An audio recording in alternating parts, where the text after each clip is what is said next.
तो चलिए स्टूडेंट्स, आज से हम अपने नए lecture relations and functions which is the most important chapter of your class 12th उसकी शुरुआत करते हैं। और बेटे आप देख रहे होंगे ये चैप्टर ना आप क्लास 11th में भी पढ़ चुके हैं, रिलेशन एंड फंक्शन, जो एनसीईआरटी में चैप्टर 2 दिया हुआ है। और मैंने आपको उस समय पर भी बताया था कि एनसीईआरटी क्लास 11th की अगर मैं बात करता हूं तो दो चैप्टर हैं, सेट्स जो फर्स्ट चैप्टर है और दूसरा रिलेशन एंड फंक्शंस। ये दोनों चैप्टर कहीं ना कहीं ग्राउंड है इस चैप्टर के, है ना। आपने देखा होगा कि क्लास 11 में पहले इसी को पढ़ाया जाता है देन इसको, क्योंकि सेट्स कहीं ना कहीं इससे रिलेट करता है। दूसरी बात, ये और ये तो नाम ही बिल्कुल सेम है, तो इसका मतलब ये है कि जो अब हमें पढ़ना है ना, इससे आगे पढ़ना है जहां हम छोड़ के आए थे क्लास 11th में। क्लियर है बात? तो एक काम करते हैं कि मैं ना थोड़ा सा इसको रिकैप कराता हूं सेट्स वगैरह को और रिलेशन एंड फंक्शन को, फिर हम इस पर आएंगे क्लास 12th के रिलेशन एंड फंक्शन में, जिससे आप जल्दी से पकड़ पाए चीजों को। देखिए सेट्स क्या होता था? Sets is a well defined collection of objects, members, या जिनको हम क्या बोलते थे सर, एलिमेंट्स भी बोलते थे, है ना। और बेटा अगर आपको डिटेल चाहिए तो आप क्लास 11 के लेक्चर्स देखें, अदरवाइज मैं आपको एक ब्रीफ दे रहा हूं। हम सेट को इस तरह से लिखते थे, ये सेट नेम है, इस ब्रेसेस को हम बोलते थे द सेट ऑफ ऑल, जो भी अंदर एलिमेंट्स आएंगे जैसे 1 2 3, ये लिखने का एक तरीका होता था, है ना। अच्छा सर, इसके अंदर ना हमने कई काम किए थे। सबसेट्स नाम की एक चीज निकाली थी। सबसेट क्या होता है? एक सेट का छोटा part of a set. Subset मतलब सबऑर्डिनेट सेट, मतलब a part of a set, set का कुछ भाग। तो अगर मुझे इस सेट के सारे सबसेट लिखने होते थे ना, लिस्ट ऑल सबसेट्स, तो हम क्या करते थे सर, इसके सबसेट्स जो होंगे सेट ए के सबसेट्स क्या क्या हो सकते हैं सर? 1, है ना। और with in the braces, subset भी एक सेट है तो हम उसको ब्रेसेस में लिखते थे। फिर 2 लेते थे, इस तरह से लिखता हूं मैं इनको, देखिए 2 ये भी एक सबसेट होगा, ये क्या होगा सर? 3 एक सबसेट होगा। इसी तरह से 1 2 ये भी सबसेट होगा, 1 3 ये भी सबसेट होगा, 2 3 ये भी एक सबसेट होगा, एंड 1 2 3 और एक हम लेते थे 5, है ना। 5 को हम या तो इस तरह से दिखाते थे या ब्लैंक ब्रेसेस करके दिखाते थे, या फिर हम ब्लैंक ब्रेसेस करके दिखाते थे। मतलब कि मेरे पास इस सेट के टोटल जो सबसेट होंगे 1 2 3 4 5 6 7 और 1 8, है ना। कैसे सर? देखो ये अगर मेरे पास कोई सेट है जैसे 1, मान लो इसको मैं बी बोल रहा हूं, तो ये सेट जो है ना, ये इसका सबसेट होगा। कैसे सर? कि इस वाले सेट के बी सेट सबसेट होगा किसका? ए सेट का। वाई? क्योंकि बी सेट के सभी एलिमेंट ए में आ रहे हैं, बी सेट के सभी एलिमेंट ए सेट में आ रहे हैं, या बी सेट के सभी एलिमेंट को मैं ए में रख दूं तो ए पर कोई फर्क नहीं पड़ेगा। बी सेट का एलिमेंट क्या है? 1, अगर 1 को मैं यहां रख दूं तो ए पर कोई फर्क पड़ेगा नहीं पड़ेगा, तो yes it is the subset. ये बात, ये बातें हमने की हुई है क्लास 11th में। चलिए अब आगे बढ़ते हैं। इसका एक फॉर्मूला भी होता था कि सर ये आए कितने, 1 2 3 4 5 6 7 8, तो नंबर ऑफ सबसेट निकालने का एक फॉर्मूला क्या था सर? नंबर ऑफ सबसेट हम निकालते थे कैसे? 2 raised to the power n, n मतलब number of element in the given set. तो कितने हैं? 1 2 3, तो 2 की पावर 3, ये हमारे पास टोटल नंबर ऑफ सबसेट्स आएंगे कि इस पर्टिकुलर सेट के इतने सबसेट बनेंगे। अगर यहां पर 3 की बजाय 4 एलिमेंट होते तो 2 की पावर 4, मतलब उस पर्टिकुलर सेट के 16 सबसेट्स होंगे। क्लियर है बात? ठीक है।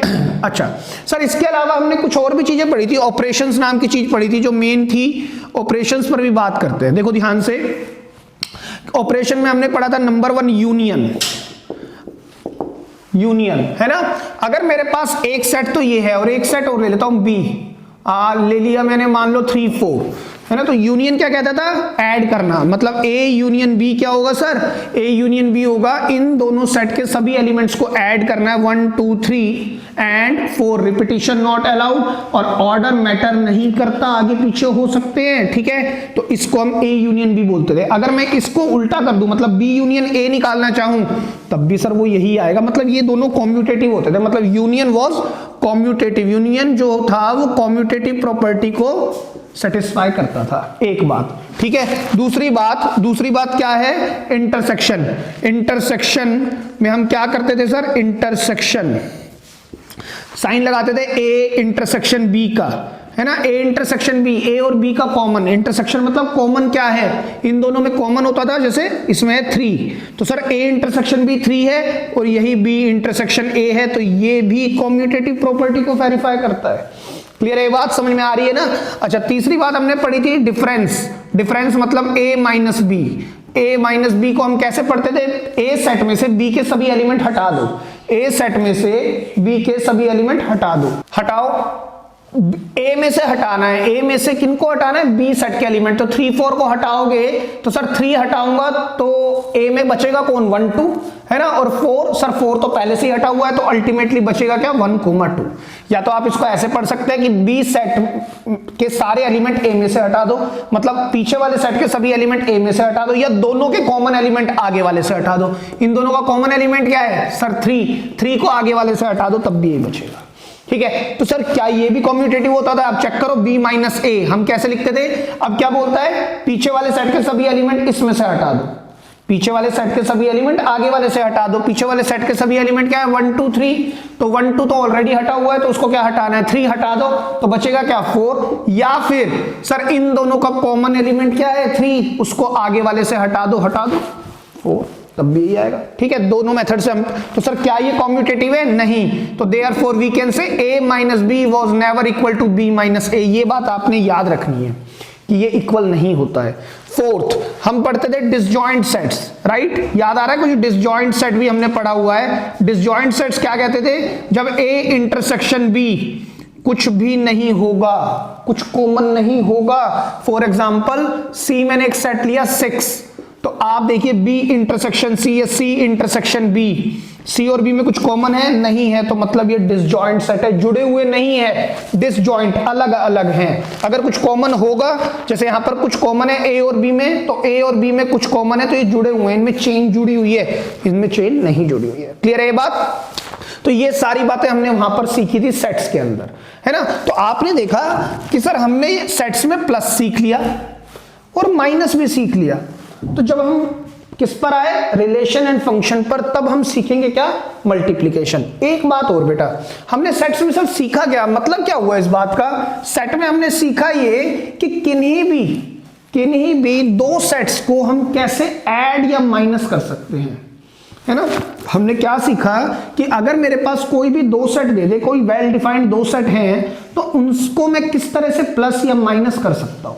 बेसिकली हमने यही बात करी है। अच्छा, लेकिन सर एक बात बताओ, अगर हम प्रैक्टिकली बात करें, प्रैक्टिकली रियलिटी में बात करें, तो सर हर बार जरूरी नहीं है ना कि चीजें जुड़ने से ही ठीक हो जाए, है ना। अगर मैं बात करूं, जैसे मेरी बात समझने की कोशिश करें, मेरे पास कुछ पेयर ऑफ शूज है, जैसे मैंने कहा ए शूज है मेरे पास, ये शूज का सेट बना रहा हूं मैं, शूज जैसे रेड, ग्रीन, ब्लैक, है ना, ये 3 शूज है मेरे पास। और बी सेट में भी कुछ शूज है मेरे पास। ये है ना, शूज में पेयर्स होते हैं ना, एक शूज नहीं होते, 2 शूज होते हैं ना। तो एक शूज मैंने यहां रखा है रेड, लेफ्ट बोल देता हूं, left right.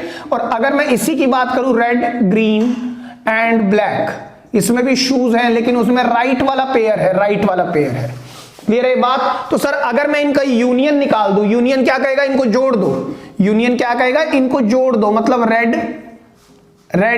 L, green left वाला, ब्लैक शूज लेफ्ट वाला, रेड शूज राइट वाला, ग्रीन शूज रेड वाला एंड ब्लैक शूज फिर से राइट वाला, है ना। तो सर इससे है ना कर तो दिया हमने, लेकिन इससे कोई प्रैक्टिकल चीज ना हमारे को हासिल नहीं हुई, कुछ प्रैक्टिकल बात नहीं बन के आई। तो इसके लिए ही हम कौन से चैप्टर पर आए, रिलेशंस एंड फंक्शन। मतलब है ना सर, मेरे को ये पता है, आप ये तो नहीं कर सकते ना, आपने जोड़ दिया तो रेड लेफ्ट को ग्रीन रेड के साथ, ग्रीन राइट के साथ पहन लोगे। रेड कलर का जो शूज है लेफ्ट वाला, उसको ग्रीन वाले शूज राइट पेयर के साथ पहन सकते हैं आप, नहीं पहन सकते, है ना। तो इसका मतलब ये हुआ, इनमें एक ऑर्डर बनाना जरूरी है। इनके ऑर्डर बनेंगे कैसे sir, red left and red right, है ना। इसी तरह से ग्रीन लेफ्ट और ग्रीन राइट, इसी तरह से ब्लैक लेफ्ट एंड ब्लैक क्या सर, राइट। ये हमारे पास पेयर्स बनेंगे। कुछ पेयर्स बनने का मतलब है ऑर्डर पेयर्स, जिसको हम मैथ्स में कार्टेशियन प्रोडक्ट के नाम से भी जानते हैं। जहां से आपका क्लास 11th क्लास 11th का रिलेशन एंड फंक्शंस नाम का चैप्टर स्टार्ट होता है। रिलेशंस एंड फंक्शंस नाम का चैप्टर स्टार्ट होता है। समझ आ रही है आपको बात कि ऐसा हुआ कि यहां हमने सीखा कि किन्हीं भी दो सेट्स को ऐड कर सकते हैं, माइनस कर सकते हैं, राइट। प्लस यूनियन देगा, माइनस डिफरेंस देगा। लेकिन सर ऐसा भी होगा कि है ना, मैं अगर किन्हीं दो सेट्स को कुछ ऐड कर लूंगा, कर दिया मैंने ऐड, यूनियन ले लिया है, माइनस भी कर दूंगा, है ना, बट सर उससे कुछ प्रैक्टिकली हासिल नहीं होगा मुझे। लेकिन उसको हम करेंगे कैसे? फिर हम उनमें कुछ ना कुछ पेयर्स बनाएंगे, तो उन्हीं पेयर को बोलते हैं ऑर्डर पेयर, या रिलेशन एंड फंक्शन के कॉन्टेक्स्ट में हम बोलते हैं उनको कार्टेशियन प्रोडक्ट। तो ध्यान से समझना, किन्हीं भी दो सेट का प्लस, किन्हीं भी दो सेट का माइनस तो हमने सेट में सीख लिया, तो किन्हीं भी दो सेट को मल्टीप्लाई कराना हमने class 11th relation and function में सीखा था with the help of Cartesian product. Clear है बात आपको? अब मैं इसका ये बताता हूं कि कार्टेशियन प्रोडक्ट करते कैसे हैं, आप बाय द टाइम इसको लिख लें अच्छे से। तो चलिए स्टूडेंट्स, अगर मेरे पास दो सेट हैं, जैसे मेरे पास है ए स्मॉल बी स्मॉल सी और एक बी सेट है, मान लीजिए वो है पी क्यू, राइट। ध्यान से समझने वाली बात है कि सर अगर मुझे इनकी कार्टेशियन प्रोडक्ट देखनी है तो हम कैसे करते थे बेटा? कार्टेशियन प्रोडक्ट, ठीक है। कार्टेशियन प्रोडक्ट का मतलब हुआ ए क्रॉस बी। तो इन दोनों एलिमेंट्स या इन दोनों सेट्स को मुझे क्या करना है? मल्टीप्लाई कराना है, पी कोमा क्यू, ठीक है। हम कैसे कराते थे सर? ए को पी के साथ, और लिखने का जो तरीका होता था वो ये होता था, राइट। याद करें, ए को क्यू के साथ मल्टीप्लाई कराते थे, फिर बी को हम पी के साथ कराते थे, इसी तरह से बी को हम क्यू से कराते थे, सी को पी से कराते थे, और सी को हम किससे करा देते थे? क्यू से। ये मेरे पास कार्टेशियन प्रोडक्ट आती थी। तो ये ए क्रॉस बी मेरे पास आया, है ना। तो सर इसको भी देखें एक बार, कॉम्यूटेटिव होता है नहीं होता? तो कोई बात नहीं, अब हम निकालते हैं b cross a. B cross a का मतलब हुआ, पहले हमने लिखना है बी सेट, मतलब पी क्यू, और फिर क्रॉस लगा के हमने लिखना है ए सेट ए बी सी। तो आप देख के बताएं, पी को जब मैं ए से मल्टीप्लाई कराऊंगा तो पी ए, पी के साथ आएगा बी, पी के साथ आएगा सी, क्यू के साथ आएगा ए, क्यू के साथ आएगा बी, एंड क्यू के साथ क्या आएगा सर? सी आएगा। आएगा ना। तो ये मेरे पास क्या आया? B cross a. क्या आपको देखने में कॉम्यूटेटिव दिख रहे हैं क्या? सर नहीं दिख रहे। तो ये बात आपको याद रखनी है, डिफरेंस और कार्टेशियन प्रोडक्ट्स कभी भी कॉम्यूटेटिव नहीं होते हैं, ये बात आपने याद रखनी है। यूनियन, इंटरसेक्शंस यस, और डिफरेंस और प्रोडक्ट नो, कॉम्यूटेटिव नहीं होते हैं। क्लियर है ये बात? अच्छा, जैसे अभी हमने किया था, मान लीजिए बी सेट है, बी सेट में अगर मुझे टोटल नंबर ऑफ सबसेट्स देखने हैं, नंबर ऑफ सबसेट्स, तो मैं फटाफट से देख सकता हूं number of subsets in set b कितने होंगे sir? 2 raised to the power n, 2 की पावर 2, तो 4 आ जाएंगे, आएंगे ना। अगर नंबर ऑफ सबसेट्स मुझे देखने हैं इन सेट ए, तो भी मैं फॉर्मूला लगाऊंगा 2 की पावर n, 2 की पावर 3, तो 8 आ जाएंगे नंबर ऑफ सबसेट्स। लेकिन जब कार्टेशियन की बात आएगी, तो अगर मुझे देखना है number of Cartesian product in a cross b, है ना, इसको रिप्रेजेंट कैसे किया जाता है? n of a cross b। n को हम कार्डिनैलिटी बोलते थे क्लास 11 सेट्स के अंदर, right. n represents cardinality of a cross b। क्या होगा सर? a क्रॉस b को हम कैसे लिखेंगे? n of a into n of b। अगर मुझे पता करना है कि इन दोनों के कार्टेशियन कितने बनेंगे, तो कुछ नहीं करना, आपने number of element in set a, कितने एलिमेंट हैं सर? 3, और number of element in set b number 2, तो 6। तो देखिए गिने, 6 आ रहे क्या? 1 2 3 4 5 6, यस सर 6 ही आ रहे, ठीक है। तो sir number of elements in b cross a भी इतने ही आएंगे? हाँ बिल्कुल यही आएंगे। तो आप इन्हें याद रखना है, कार्डिनैलिटी तो सेम ही रहेगी ना बेटा। बी क्रॉस ए क्या कहता है? बी क्रॉस ए कहेगा n of B multiply n of A, है ना। b में है 2, a में है 3, तब भी तो आंसर 6 ही आएगा। लेकिन as per the sets, as per the Cartesian product, ये इक्वल नहीं है। a cross b not equal to b cross a, but number of element in a cross b is equal to number of element in b cross a। ये होता है, ये आपको याद रखना है। ये बात क्लियर है? तो बेटा ध्यान से समझना मेरी बात। क्लास 11th का जो सेट है ना, सेट्स, वही या नीचे से स्टार्ट करते हैं हम, बेटर ये रहेगा यहां से। सेट्स हायरार्की वाइज जा रहा हूं मैं। सेट्स के बाद आता है आपके यहां पे कार्टेशियन, है ना। कार्टेशियन के बाद आएगा रिलेशंस, रिलेशंस के बाद आएगा फंक्शंस, और फिर आपकी मेन कहानी क्लास 12th की स्टार्ट होने वाली है। ये बात आपने याद रखनी है जो मैं बता रहा हूं, ये सब बेस है। पहले सेट्स अच्छा होना चाहिए, thereafter Cartesian, after that relations and functions and the class 12th main chapter, जिसमें हम रिलेशन एंड फंक्शन को थोड़ा और इन डेप्थ जाते हैं। तो ये बात आई होप आपको समझ में आ गई होगी कि हम इसको किस तरह से पढ़ेंगे। कि कार्टेशियन का मतलब है जितने भी मैक्सिमम, अच्छा कार्टेशियन को आप ये भी बोल सकते हैं एग्जॉस्टिव या मैक्सिमम ऑर्डर पेयर, है ना। आप चेक करो, अगर मैं A क्रॉस B को मल्टीप्लाई करा रहा हूं तो सारे ऑर्डर पेयर मैंने लिख दिए, एग्जॉस्ट कर चुका हूं, इससे ज्यादा कुछ नहीं बनेगा, मैक्सिमम बना दिए मैंने। B क्रॉस A लेता हूं तब भी मैंने सारे बना दिए, इससे ज्यादा नहीं बनेंगे, इससे कम बन सकते, इससे ज्यादा नहीं बन सकते। ये बात आपको याद रखनी है। और आपको दो फॉर्मूले याद रखने हैं कि नंबर ऑफ सबसेट्स का क्या फॉर्मूला बताया सर ने, और नंबर ऑफ कार्टेशियन का क्या फॉर्मूला बताया। दूसरी बात बेटा, अगर मैं A क्रॉस B को भी देखता हूं ना तो ये भी एक सेट है। ये कैसा सेट है, जिसके अंदर एक एक एलिमेंट ना एक ऑर्डर पेयर की तरह है, कुछ x है और कुछ y है ना। अगर मैं इस सेट को देखता हूं तो ये तो सेट है ही सर, एक सेट का नाम ये है और इसके अंदर आने वाली ये एलिमेंट है A B C। लेकिन जब मैं कार्टेशियन प्रोडक्ट को देखता हूं तो कार्टेशियन प्रोडक्ट भी एक सेट है, देख लो, क्योंकि ब्रेसेस में बंद हो रहा है, एक बात। दूसरी बात कि ये जो इसके अंदर एलिमेंट्स आ रहे हैं ना, वो ऑर्डर पेयर की सेंस में आते हैं। इसमें सिंगल सिंगल एलिमेंट आता है, इसमें ऑर्डर पेयर के सेंस में आते हैं, A P A Q X Y X Y X Y X Y, इस तरह से चलते हैं। क्लियर है। और एक बात, मैं छोटी सी बात आपको सेट्स के टाइम पर बताना रह गई कि सेट्स को हम रोस्टर फॉर्म या सेट बिल्डर फॉर्म की तरह भी लिख सकते हैं। एक सेट को लिखने के दो तरीके हैं, इसी तरह से रिलेशंस को लिखने के भी दो तरीके हैं। मतलब या तो मैं उसको स्टेटमेंट में लिख दूं, इंग्लिश के एक स्टेटमेंट बनाऊं, उसको सेट बिल्डर फॉर्म में लिख दूं, या ये जो मैंने सब लिखा हुआ है ना, ये तो टेबुलर फॉर्म है, रोस्टर फॉर्म में लिख दूं। क्लियर है ये बात, आपको ये सारी बातें याद रखनी है। और बाय सेइंग दिस मैं ना अब स्टार्ट करूंगा रिलेशन, क्योंकि मैंने कार्टेशियन बता दिया है। अब हम आएंगे क्लास 11 का रिलेशन, उसका थोड़ा सा फिर से एक ओवरव्यू लेंगे, then will move to function and afterwards class 12। ठीक है, लिख लें आप इसको।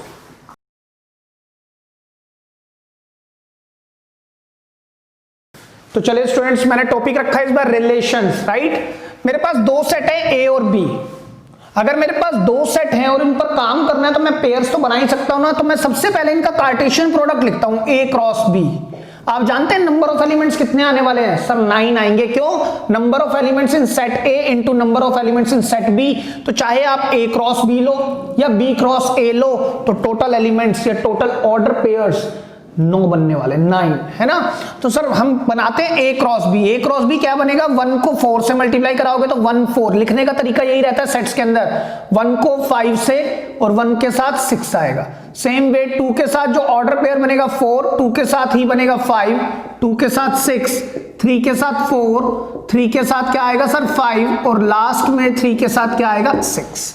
ये मेरे ऑर्डर पेयर बनेंगे। सर मैं ये जानता हूं जब B क्रॉस A लूंगा ना तो ये ऑर्डर पेयर सेम नहीं बनेंगे, है ना, वो अलग बनेंगे। But number of element in A cross B and number of element in B cross A वो सेम होंगे, दैट आर 9 एलिमेंट्स या 9 ऑर्डर पेयर। ठीक है, अब हम बात करते हैं सर, ये तो होगी कार्टेशियन की बात। अब we will talk about some relations की, है ना, इन एलिमेंट, इन दोनों सेट्स में कुछ हमने रिलेशन बनाए। कैसे? देखिए, यही मेरे पास सेट है रिलेशन 1। कहता है जो रिलेशन 1 होगा ना उसमें कुछ ऑर्डर पेयर आएंगे, the set of all order pair x y. मतलब पहला एलिमेंट x होगा, दूसरा एलिमेंट y होगा, such that y is always be greater than x। जो y होना चाहिए ना वो हमेशा x से बड़ा होना चाहिए। y जो होना चाहिए मतलब पीछे वाला एलिमेंट, इस ऑर्डर पेयर का पीछे वाला एलिमेंट वो बड़ा होना चाहिए हमेशा x से। वेयर x कहां से बिलोंग करेगा सर? सेट A में तो x बैठे हैं और सेट B में कौन बैठा है? y बैठा है। तो अगर मैं इस सेट बिल्डर फॉर्म को, ये सब सेट बिल्डर फॉर्म में चेक करो, अगर मैं इसको रोस्टर फॉर्म में कन्वर्ट करने की कोशिश करता हूं, मतलब टेबुलर फॉर्म में, तो किस तरह का सेट होगा सर? ये एलिमेंट जो आएंगे वो ऑर्डर पेयर के सेंस में आएंगे, एक्स वाई के सेंस में, राइट। एक्स लिखा जाएगा पहले, वाई बाद में, और कहता है वाई बड़ा होना चाहिए। तो आप देखो 1 से बड़ा है 4, हाँ जी बिल्कुल बड़ा है, 4,1 चेक करो। या हम ऐसे ना लिख के, ऐसे नहीं बेटा, ऐसे लिखो, 1 के साथ लेंगे सर 4, चेक करो। ठीक है, आगे चलते हैं, 1 के साथ आएगा 5, आगे चलते हैं 1 के साथ क्या आएगा 6। देख लो, आप ध्यान से देख जाओ, ये xy है और y हमेशा x से बड़ा है, ये xy है, y हमेशा x से बड़ा है, xy है, y हमेशा x से बड़ा है, और जो x है ना, x मतलब 1, वो सेट A में से आया है, और y जो है वो हमेशा सेट B में से आया। चेक करो आप ध्यान से, ठीक है। और भी तो हो सकते हैं सर सेम केसेस, 2 के साथ आ जाए 4, 2 के साथ आ जाए 5, 2 के साथ आ जाए 6, इसी तरह से 3 के साथ आ जाए 4, 3 के साथ आ जाए 5, और 3 के साथ क्या आ जाए 6। तो ये जो फॉर्म है, दिस इज कॉल्ड टेबुलर या roster form of this set builder form. Convert कर दिया हमने सेट बिल्डर को उठा के रोस्टर फॉर्म में। क्लियर है बात, ठीक है। तो इसमें हमारे पास रिलेशन ये निकल के आए हैं, इस रिलेशन के अंदर ये ऑर्डर पेयर होंगे, मतलब 1 का 4 के साथ एक रिश्ता है। रिश्ता किस तरह का है, 4 हमेशा 1 से बड़ा होगा, प्रोवाइडेड दैट 4 तो सेट बी को बिलोंग करेगा और 1 सेट ए को बिलोंग करेगा। क्लियर है ये बात। अच्छा, अब चलते हैं R2 सेकंड रिलेशन पर। देखिए सेकंड रिलेशन क्या कहता है कि इसमें भी जो set of all order pair XY की सेंस में y should be equal to x+3, y जो हो ना वो x+3 के इक्वल हो, और x कहां से आए A सेट से और y कहां से आए B सेट से। अब ध्यान से देखिएगा, y हमेशा x+3 के इक्वल होना चाहिए, तो अगर मैंने x को 1 रख दिया तो y कितना आएगा 4, तो 4 है यहां पे, हाँ जी है, तो 1 के साथ यहां पर y क्या आ जाएगा सर 4। चेक करो चेक करो चेक करो। अब देखो ध्यान से, अगर x को a से बिलोंग करना है तो x 1 है, 1 बिलोंग करता है सेट a को, हाँ जी करता है, और y सेट b को बिलोंग करता है, और इन दोनों को आप चेक करो, अगर x को मैंने यहां रख दिया और y को रख दिया तो इक्वेशन सेटिस्फाई करेगी, ये इक्वेशन भी, कंडीशन भी सेटिस्फाई होनी चाहिए।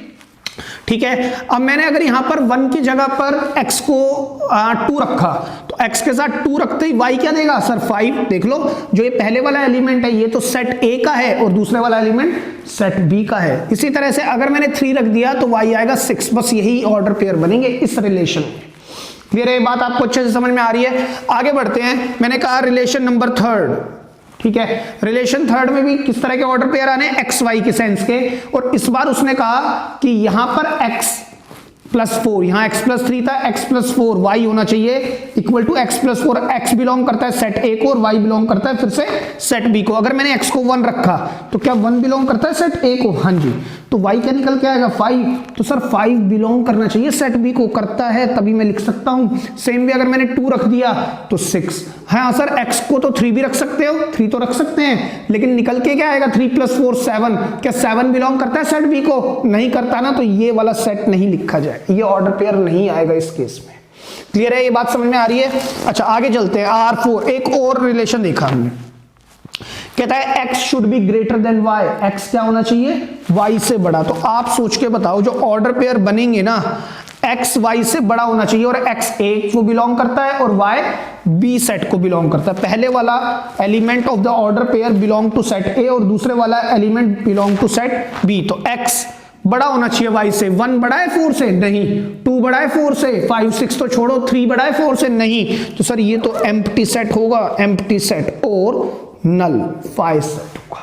क्लियर है, बात समझ में आ रही है आपको, हम कैसे इसको रिप्रेजेंट कर सकते हैं। दूसरी बात ध्यान से समझना भाई, हमारे को कहता क्या है कि रिलेशंस को आप अगर ध्यान से देखते हो तो ये जितने भी रिलेशन है 1 2 3 4, ये चारों रिलेशन जो मैंने बनाए हैं ना बेटा, ये कहीं ना कहीं इन्हीं दोनों सेट से बनाए हैं मैंने, इन दोनों सेट से, जिनको मैं एक बॉक्स में बंद कर रहा हूं। चेक करो आप, है ना। और सर जो कार्टेशियन बने हैं, चेक करो, ये भी इन्हीं दोनों सेट से बनाए हैं। तो एक बात ध्यान से देखता हूं ना मैं, तो सर ये 1 4 2 5 3 6 1 4 2 5 3 6, राइट, 1 5 2 6 1 5 2 6। यहां पर देखिए नल सेट, तो नल तो मतलब ये null is the subset of every set, और ये जो सारा सेट है ये तो ये है ही। तो इस बात का फर्दर मतलब ये हुआ कि रिलेशंस जो होते हैं ना, रिलेशंस हमेशा सबसेट होता है किसका, कार्टेशियन का। ये बात आपने याद रखनी है। सर यहां तो नल आ रहा है, इसमें तो है ही नहीं बेटा, एम्प्टी सेट है ना। अगर मैं इस सेट को, इस नल सेट को इसमें रख दूं तो कोई फर्क पड़ेगा सर, कोई फर्क नहीं पड़ेगा, नहीं पड़ेगा ना। इस सेट पर क्या चेंज हो जाएगा, ये तो कुछ है ही नहीं, और कुछ भी नहीं है जो मैं इसको यहां रखूं तो इस पर कोई फर्क ही नहीं पड़ेगा। तो yes, empty set is the subset of every set, ये बात हमने क्लास 11 में पढ़ी हुई है। तो रिलेशन जो होता है वो सबसेट होता है या तो कार्टेशियन का, या किसी केस में इक्वल हो जाता है कार्टेशियन के, जैसा इस केस में करा है। चेक करो 1 4 1 5 1 6 2 4 2 5 2 6 3 4 3 5 3 6। तो रिलेशंस जो होते हैं वो कभी भी कार्टेशियन से ऊपर नहीं जा सकते। हाँ, रिलेशन कार्टेशियन जितने या उससे कम। क्लियर है? तो सर ऐसे आपने 1 2 3 4 रिलेशन तो बना दिए इन दोनों सेट्स के थ्रू, तो ऐसे कितने रिलेशन बन सकते हैं उसका भी एक फॉर्मूला है। कहता क्या है, ध्यान से समझना, number of relations, number of relations निकालने का फॉर्मूला है 2 raise to the power Cartesian. Cartesian का मतलब क्या है, 2 raise to the power number of element in set a multiply number of set element in set b multiply number of element in set c set d जितने भी sets हैं उनको सबको multiply करना है आपने। तो ultimately 2 number of element in set ए कितने, 3 इंटू में 3, तो 2 रेज़ टू द पावर 9 मतलब 512 एलिमेंट्स बने, 512 रिलेशन बन सकते हैं। मैंने तो सिर्फ 4 ही रिलेशन दिखाए हैं आपको। इन दोनों सेट्स की सहायता से, इन दोनों सेट्स के थ्रू हम टोटल 512 रिलेशंस बना सकते हैं, जिनको मेरे लिए भी बनाना पॉसिबल नहीं है और आपके लिए भी समझना मुश्किल है, राइट। लेकिन आपको ये समझना होगा कि जो रिलेशन है कहीं ना कहीं सबसेट है कार्टेशियन का या इक्वल है कार्टेशियन के। क्लियर है बात? ठीक है। और इसी तरह से हमने एक फॉर्मूला और लिखा था नंबर ऑफ कार्टेशियन का, अभी लास्ट स्लाइड पे लिखा था ना। नंबर ऑफ कार्टेशियन का फॉर्मूला क्या होता है, number of element in set a number of element in set b, अगर और भी एलिमेंट है तो हम उसमें भी बढ़ाते जाएंगे, number of element in set c and so on, है ना। ठीक है। अच्छा, एक बात और पढ़ी हमने, number of subsets. Number of subsets कैसे पढ़ा था, 2 raise to the power n। बेटे आपने याद रखने हैं, ये सब बातें आपको याद रखनी है, बार बार इसलिए लिख रहा हूं। क्लियर है बात? ठीक है। एक बात और कहता क्या है, रिलेशंस को हम मैपिंग के थ्रू भी रिप्रेजेंट कर सकते हैं। मैपिंग का मतलब क्या है, हम एरो डायग्राम बनाते हैं, मतलब इसकी मैपिंग देगा, कहेगा रिलेशन जो है हमारा A to B है, या कभी कभी हमारे पास एक ही सेट होगा, 2 सेट देगा ही नहीं, कहेगा A सेट में ही रिलेशन बनाओ, तो क्या बताएगा, रिलेशन A to A, या कई बार लिखता है ऑन A या इन A, इस तरह से आपको रिप्रेजेंट करेगा। उसको मैपिंग बतानी पड़ेगी जिससे मैं एरो डायग्राम को ड्रॉ कर पाऊं और फिर मैं उसमें से डोमेन, कोडोमेन और रेंज जो हमारा भी आने वाला टॉपिक है उसको निकाल पाऊं। तो देखिए रिलेशन 1 में अभी तक सर हमें नहीं पता था, तो उसने बताया, मान लीजिए जो रिलेशन 1 की जो मैपिंग है वो है A to B, मतलब A सेट से B सेट की तरफ जाना है हमें। सेम वे रिलेशन 2 की जो मैपिंग है वो भी है A to B। रिलेशन 3 की जो मैपिंग है वो भी क्या है, A to B। ठीक है। रिलेशन 4 की जो मैपिंग है वो क्या है सर, A to B, ये बताना पड़ेगा उसको। अब हम बात करते हैं इसके क्या एरो डायग्राम की। देखिए मैं अगर R1, ध्यान से देखना बेटा, थोड़ा सा है ना, थोड़ा सा कंजेस्टेड हो गया है क्योंकि मैं चाहता हूं सब कुछ इसी पर आ जाए, थोड़ा सा ध्यान से समझने की कोशिश करेंगे। R1 ये है, R1 सेट को अगर मैं एरो डायग्राम से ड्रॉ करने की कोशिश करता हूं तो ये A सेट है, ये B सेट है। A सेट के अंदर आने वाले एलिमेंट को X बोला गया है, B सेट के अंदर आने वाले एलिमेंट्स को हमने Y बोला। चेक कर लो आप, है ना। अच्छा, A सेट जो होगा वो A से B की तरफ मैपिंग जा रही है, मतलब जो एरो बनेंगे A to B बनेंगे। दूसरी बात ये है, A सेट में जो एलिमेंट्स आ रहे हैं वो है 1 2 3 4 5 और एक 6। चेक करो चेक करो चेक करो ध्यान से, ठीक है। अच्छा, अगर A सेट में 1 आ रहा है तो हमारे को एक तो इसकी दी थी सेट बिल्डर फॉर्म, लेकिन उससे हमने रोस्टर फॉर्म कन्वर्ट कर ली थी, तो हम रोस्टर फॉर्म से भी काम कर सकते हैं। 1 की मैपिंग जा रही है 4 पर, तो हम इसको बनाते कैसे थे, इस तरह से 1 ही जा रहा है 5 पर भी और 1 की मैपिंग 6 पर। सेम वे 2 की 4 पर है, 2 की 5 पर है और 2 की बेटा 6 पर है। 3 की 4 पर है, 3 की ही 5 पर है और 3 की 6 पर है। इसको हम मैपिंग बोलते हैं, मैपिंग, या इनको हम एरो डायग्राम बोलते हैं। क्लियर है। दूसरी बात ध्यान से सुनना, इसमें 3 टर्म्स और हैं जिनको हम बोलते क्या है, डोमेन। डोमेन भी बोला जाता है, इसी को हम प्री इमेज के नाम से भी जानते हैं। रेंज, और इसी को हम इमेज के नाम से भी जानते हैं, इमेज, राइट। और एक होता है आपके यहां पर टर्म आती है कोडोमेन। ध्यान से समझने वाली बात है, इंपॉर्टेंट चीजें हैं। डोमेन, डोमेन का मतलब ये होता है, ये ऑर्डर पेयर है, ऑर्डर पेयर का जो फर्स्ट एलिमेंट, मतलब first element of any order pair is considered as domain. तो first element of any order pair, देखो इन ऑर्डर पेयर में फर्स्ट एलिमेंट 1 है या 1 है, 2 2 है या 2 है, 3 है या 3 है। अगर मैं रोस्टर फॉर्म से देखता हूं तो डोमेन मुझे ये दिख रही है 1 1 1 2 2 2 3 3 3। बट सर डोमेन एक सेट की तरह रिप्रेजेंट किया जाता है, मतलब रिपीटिशन नाम की चीज तो अलाउड ही नहीं हो सकती। तो 1 2 3 और 1 2 3 बाई चांस की बात है, ये पूरा सेट ए है। चेक करो चेक करो चेक करो, सेट ए, राइट। दूसरी बात, अगर मैं यहां से देखता हूं ना तो ये पूरा का पूरा सेट डोमेन का सेट है। चेक कर लो, क्योंकि सभी पर एरो है। हाँ बेटा, डोमेन जरूरी नहीं है पूरा ही सेट हो जाए। अगर यहां पर 4 भी होता, मान लीजिए एक एलिमेंट और होता है यहां पर 4, या एक एलिमेंट हम 4 5 6 तो वहां ले गए ना, मान लो एक एलिमेंट और होता 8, तो जो डोमेन होती ना वो 1 2 3 होती, सेट ए ना होता। ये बात समझने की है कि कभी कभी ऐसा होगा कि पूरे जो फर्स्ट सेट होगा, मतलब जो पहला वाला सेट होगा ना एरो डायग्राम में, वो मेरे को डोमेन देगा। या आप ऐसे समझ सकते हैं, ये मैपिंग है ना, मैपिंग में जो पहला सेट है ना वो मुझे क्या देगा, डोमेन देगा। क्या देगा, डोमेन देगा। पहला सेट है ना in the mapping will give my domains. तो डोमेन क्या है 1 2 3 और by chance it is equal to set a. Same way जो दूसरा सेट है जहां पर एरो जा रहे हैं, या अगर मैं एक बार फिर से रोस्टर फॉर्म से देखता हूं, फर्स्ट एलिमेंट क्या हुआ, डोमेन हुआ। अच्छा, इसी को हम प्री इमेज भी बोलते हैं। जैसे 1 इज द प्री इमेज या domain of 4, 2 is the preimage या domain of 5, 3 is the preimage या डोमेन ऑफ 6। ठीक है। और जो सेकंड एलिमेंट है ना उसको हम रेंज बोलते हैं। क्या बोलते हैं, रेंज। तो सेकंड एलिमेंट क्या आ रहा है सर, 4 5 6 4 5 6 4 5 6। अगर रोस्टर फॉर्म की बात करता हूं, और इसी को हम क्या बोलते हैं, रेंज। अगेन जो रेंज होती है वो भी एक सेट की तरह रिप्रेजेंट की जाती है। तो सर रिपीटिशन तो अलाउड होंगी नहीं, तो 4 5 6 वो किसके इक्वल आ गई सर, इस बार सेट बी के इक्वल आ गई। चेक करो ध्यान से, 4 5 6 नाम का हमारा सेट था। ठीक है। तो आप याद रखेंगे कि जो सेकंड सेट है ना, सेकंड सेट से मुझे रेंज मिलती है। रेंज कौन होगी, जिन पर एरो जा रहा है। अगर 7 भी होता तो मैं 7 को नहीं लिखता, अगर 7 पर एरो नहीं गया। मान लो 6 पर ही एरो जाके खत्म होगा और 7 एक एक्स्ट्रा एलिमेंट होता, तो 7 is not a part of क्या, रेंज। 7 रेंज नहीं होता। ठीक है, बात समझ में आ रही है। देखिए यहां पर भी 7 नहीं आ रहा था ना, तो यहां पर 7 अगर होता तो मैं 7 को लिखता सेट बी में, बट उस पर एरो नहीं जा रहा तो सिर्फ रेंज होती वो। तो ये भी ऐसा भी पक्का नहीं है कि जो रेंज होगी हमेशा पूरा सेट बी ही होगा, कोई कंफर्म नहीं है, हो भी सकता है और नहीं भी। आने वाले कुछ और में देखेंगे हम। तो दूसरी बात ये हुई कि जो रेंज हमें मिलती है ना वो सेट बी से मिलती है। सेट बी हमें क्या देता है, रेंज। और जो सेट बी का जो नाम है ना उसको हम बोलते हैं कोडोमेन। इस सेट को हम बोलते हैं कोडोमेन। इस सेट को हम क्या बोलते हैं, सेट बी को, second set of the mapping. मतलब मैपिंग जहां से जहां पर जा रही है उसको हम बी सेट को क्या बोलते हैं, कोडोमेन का सेट बोलते हैं। क्लियर है बात। आगे चलते हैं, दोबारा रिलेशन नंबर 2 पर मैपिंग करते हैं। रिलेशन 2 की मैपिंग देखें, ए सेट जिसके अंदर एक्स एलिमेंट आ रहे हैं, बी सेट जिसके अंदर वाई एलिमेंट आ रहे हैं, है ना।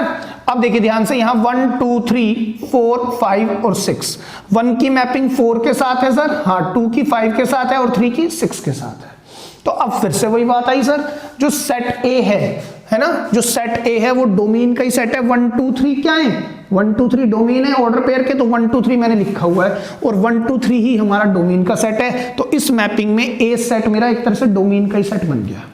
और जो 4 5 6 ये रेंज निकल के आ रही है, तो ये सेट क्या है, 4 5 6 ही है और सब पर एरो लगे हुए हैं। अगर मैं एरो डायग्राम से देखता हूं तो ये मेरी क्या है, रेंज है। और रेंज किसके इक्वल आ रही है, अगेन सेट बी के इक्वल। और पीछे वाले सेट का जो नाम होता है वो होता है कोडोमेन, तो वो भी कोडोमेन के इक्वल आएगी। क्लियर है। तो देयर इज, एक बात समझ में आ रही होगी, जो पीछे वाला सेट है, ये पीछे वाले एलिमेंट है या पीछे वाला सेट है, इसी में रेंज बैठी है और ये पूरा सेट कोडोमेन का है।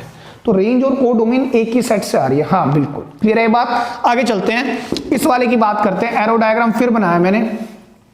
ये सेट ए है, ये एक्स, ये बी है और ये वाई। 1 2 3 4 5 और एक 6। ध्यान से समझेंगे, 1 के साथ 5 की इमेज और 2 6। अच्छा सर इमेज के सेंस में बात करें तो 1 is the pre image of 5 या 1 is the domain of 5। However 5 is the image of 1 या 5 इज द रेंज ऑफ 1। इस तरह से पढ़ते हैं हम इसको। ठीक है, अब ध्यान से सुनना मेरी बात को। इस सेट के अंदर जो डोमेन है ना सर, फर्स्ट एलिमेंट होगा 1 और 2 होगा। और देख लो सर, पूरा सेट ए जो है ना वो डोमेन नहीं है, डोमेन मिल रही है 1 2, मतलब इस बार जो डोमेन होगा वो 1 और 2 होगा, मतलब not equal to set a, उसको हटाओ। समझ रहे हैं? सेम वे जो रेंज मिल रही है 5 6, देख लो second element of any order pair 5 6, तो सर इस बार 4 भी नहीं आएगा बिल्कुल, तो सेट बी भी नहीं आएगा, बट को डोमेन इज स्टिल 5 6। तो इस बात का फर्दर मतलब ये हुआ कि जो रेंज होती है ना कहीं भाई, रेंज जो होगी सेट बी से आएगी, मतलब पीछे वाले सेट से, ये वाला सेट है ना, अगर मैं बात करूं तो ये वाला सेट मुझे को डोमेन देगा, इसी के अंदर रेंज बैठी है, तो रेंज जो होगी कहीं ना कहीं सबसेट होगी किसकी? कोडोमेन की। या सर हमने तो ये भी देखा था ऊपर वालों में कि जो रेंज थी और कोडोमेन इक्वल आया, तो इक्वल भी हो सकती है। ये रिलेशन है रेंज और कोडोमेन के बीच में। क्लियर है ये बात? आपको अच्छे से याद रखना है कि range is either a subset or equal to codomain. आगे चलते हैं, इसके अंदर बात करते हैं। अब सर इसको ध्यान से देखते हैं, तो सेट ए के अंदर भी कुछ एलिमेंट आ रहे हैं एक्स, बी के अंदर भी कुछ एलिमेंट आ रहे हैं वाई, 1 2 3 4 5 और 6, है ना। बट सर एक बात बताओ, x बड़ा हो y से, क्या x बड़ा है 1 बड़ा है 4 से? नहीं। 2 बड़ा है 4 से? 3 बड़ा है? या ये कोई भी एलिमेंट ए सेट का इनसे बड़ा है? नहीं। तो सर कोई एरो नहीं बनेगा, तो मतलब ये तो है ही नल सेट। यस, तो इस बात का मतलब ये हुआ इस सेट के अंदर जो डोमेन होगी वो कुछ भी नहीं होगी, 5 है ना। डोमेन क्या है? 5। रेंज क्या है? वो भी कुछ नहीं, but codomain is always भी सेट बी। तो सर यस, इस बात का मतलब ये हुआ, आपने कहा था 5 तो empty set is the subset of every set. Yes, तो रेंज इस बार 5 है, 5 is the subset of every set, तो कोडोमेन का भी सबसेट होगा। क्लियर है ये बात आपको अच्छे से? तो अब आप ये बात सारी अच्छे से दिमाग में बिठा लें कि पहले वाला सेट हमें डोमेन देता है और दूसरे वाले सेट को हम कोडोमेन का सेट बोलते हैं, जो हमें रेंज देता है ना, मैपिंग के थ्रू। और ये हमारे पास फर्दर मैपिंग होती है, और इसको हम एरो डायग्राम से शो कर सकते हैं, और इनको हम set builder form, roster form या एरो डायग्राम, ये तीनों तरह से शो कर सकते हैं। क्लियर है बात? अब हम बात करेंगे जो आपका लास्ट टॉपिक था, दैट इज कॉल्ड फंक्शंस। आप इसको एक बार लिख लें और इन्हीं के थ्रू मैं बात करूंगा, ठीक है? लिख लें आप इसको। तो चलिए स्टूडेंट्स, हम इन एग्जांपल्स पर ही बात करेंगे, और now we will talk about our functions. Functions क्या होते हैं, है ना। मैं एक आपको आइडिया देने की कोशिश करता हूं जो हमने क्लास 11 से पढ़ा है। फंक्शंस, बेटा देखो, फंक्शन है ना बहुत इंपॉर्टेंट टॉपिक है, नंबर 1 बात। नंबर 2, इसी को हम प्रैक्टिकली अपनी लाइफ में यूज करते हैं, स्पेशली इन कैलकुलस। और अगर आप बात करें ना अपनी जूनियर क्लासेस की, 10th में या 11th में आप पढ़ चुके हो फंक्शंस को, ट्रिग्नोमेट्री फंक्शंस देता है, और हम प्रैक्टिकली भी इनका ही यूज करते हैं। रिलेशंस पर हम प्रैक्टिकली काम बहुत कम करते हैं, तो फंक्शंस पर सबसे ज्यादा काम होता है, स्पेशली इन कैलकुलस। क्लियर है? और आपने देखा ही होगा 12th तो कैलकुलस से भरा ही हुआ है, 50% of the weightage consist by only calculus. तो फंक्शंस होते क्या है sir? Functions number 1 is a unique relation, is a unique या स्पेशल रिलेशंस। कैसे रिलेशन होते हैं सर? स्पेशल रिलेशन होते हैं, स्पेशल रिलेशंस, ठीक है। नंबर 2, किस तरह के? देखो इसमें है ना, मैं लिख देता हूं where in domain is distinct, लिख देता हूं मैं यहीं पर, where in domain is distinct, domain अलग होना चाहिए, ठीक है। बात समझे? मैं अगर है ना इसको अपनी सिंपल लैंग्वेज में लिखूं कि मतलब ये है, आपने 2 कंडीशंस याद रखनी है। इस बात को तो हम समझ ही गए हैं सर, 2 कंडीशन क्या है, मैं इसको फंक्शन क्या होते हैं वो लिख दिया मैंने। 2 कंडीशंस हैं। नंबर 1 कि पहले सेट का कोई भी एलिमेंट खाली ना बचे, कोई भी एलिमेंट खाली ना बचे,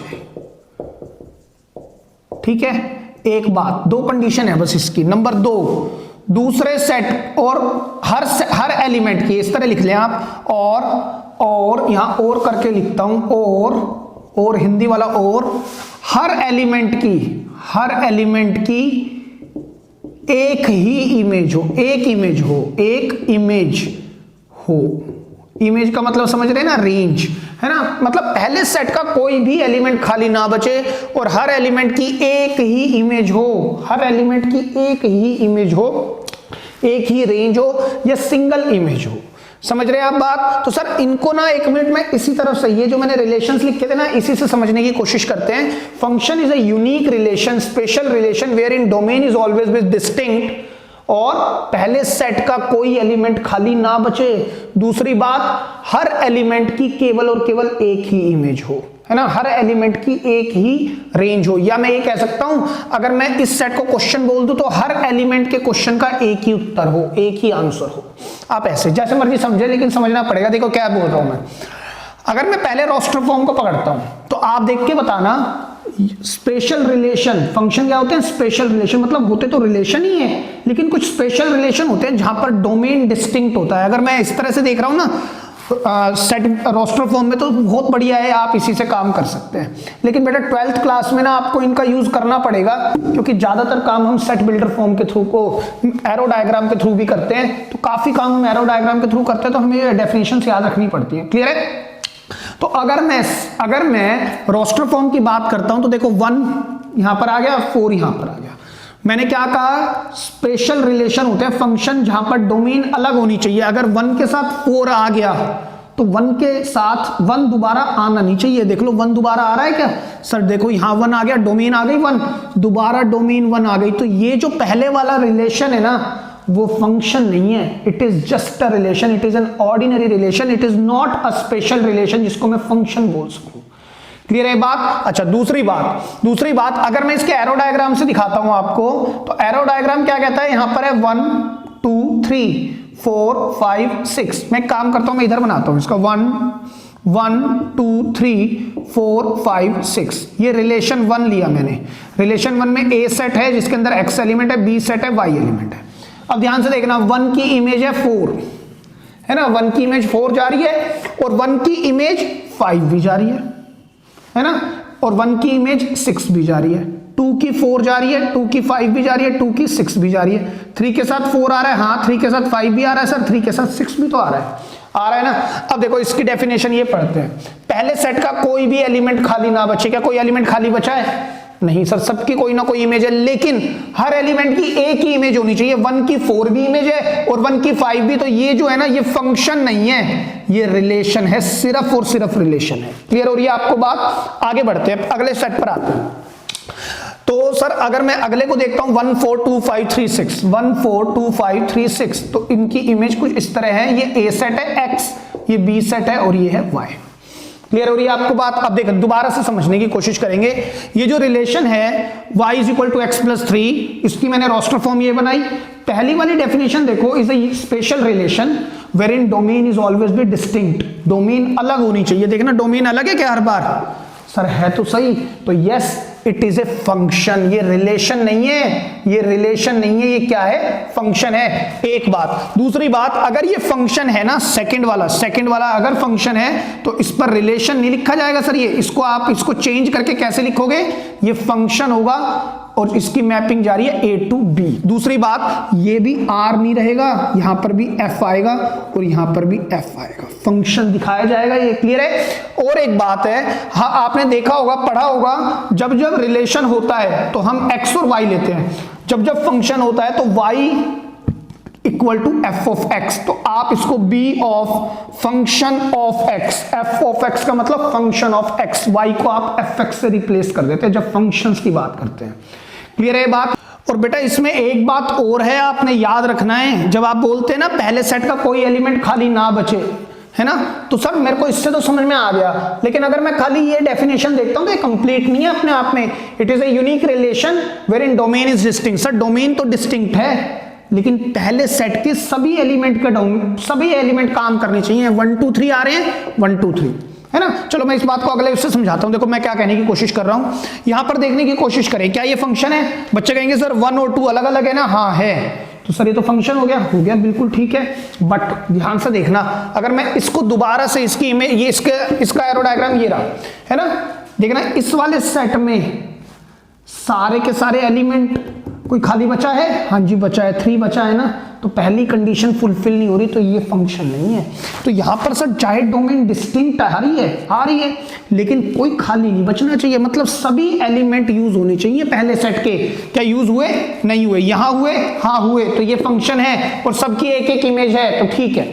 यहां पर क्या हो रहा है सर, है तो एक एक इमेज लेकिन सारे के सारे तो यूज नहीं हुए ना, तो पहले सेट का कोई एलिमेंट खाली बच गया, हाँ जी बच गया, तो ये फंक्शन नहीं है।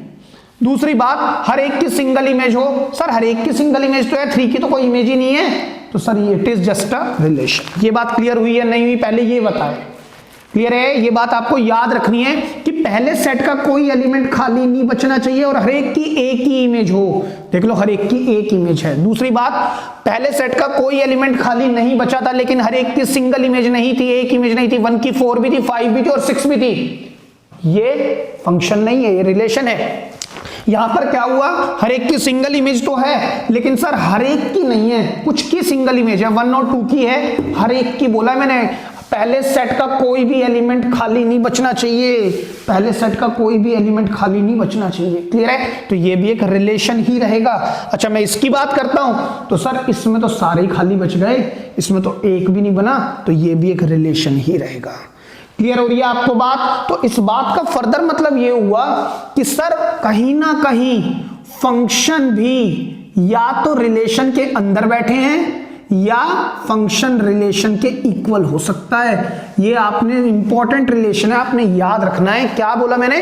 Function, either function is the subset of relation or equal to relation, and relation is the subset or equal to Cartesian. ठीक है? दूसरी बात मैंने आपको क्या बताई थी इससे प्रीवियस स्लाइड पे कि जो आपकी रेंज है, रेंज जो मुझे कहां से मिलेगी, बी सेट से मिलेगी, है ना, और ये जो होगी सबसेट होगी या इक्वल होगी किस सेट के? कोडोमेन के। जो मैपिंग में दूसरा सेट होगा वो मेरा कोडोमेन का सेट होगा, मैपिंग का दूसरा सेट जिसको मैं सर्कल कर रहा हूं, ये सेट। क्लियर हो रही है आपको अच्छे से बात? तो दिस इज ऑल अबाउट, बेटा मैंने एक जिस्ट लेने की कोशिश की है कि भाई ज्यादा से ज्यादा चीजें कम से कम समय पे बताने की कोशिश की है, तो हो सकता है मैंने थोड़ा जल्दी बताया हो, बट आई वुड सजेस्ट कि आपको अगर कुछ चीज रह गई है तो प्लीज इसको रिवाइंड करके दोबारा देखें। जो हमने बेटा क्लास 12th में पढ़ना है ना, that is totally based on this topic. ठीक है? और सर जो 12th में हमें पढ़ना है वो भी रिलेशन एंड फंक्शन है, तो फर्क क्या है? देखिए अभी हमने जाना क्या है कि कार्टेशियन क्या होता है, फिर फर्दर हमने देखा कि कार्टेशियंस के अंदर बहुत सारे रिलेशन बनते हैं और रिलेशन के अंदर बहुत सारे फंक्शंस बनते हैं, राइट? है ना? तो अब हमें ये भी पढ़ना है कि रिलेशंस में कितने टाइप के हो सकते हैं। टाइप पढ़ने हैं हमें mainly, types of relation, same way types of functions. हमें ये चीजें अब क्लास 12th में पढ़नी है, जिनके बाद मैं नेक्स्ट लेक्चर से करूंगा। ऑल्दो आप देख रहे होंगे कि ये वाला जो पर्टिकुलर मैंने लेक्चर बनाया है, it is quite smaller than the other lectures या प्रीवियस लेक्चर्स जो मैं बनाता हूं। यूजुअली 1 घंटे का लेक्चर बनता है, ये मैंने थोड़ा शॉर्ट रखा है क्योंकि मैंने यहां पर पूरी चीजें रिवाइंड कराई हैं, रिकैप लिया है पूरा का पूरा। ठीक है? तो नेक्स्ट लेक्चर से मैं क्लास 12th पर काम स्टार्ट करूंगा, तो आप इस लेक्चर को by the time please watch it at least 2 times to have a better idea over this topic. Clear है? तो this is all about for today's lecture. Thank you so much.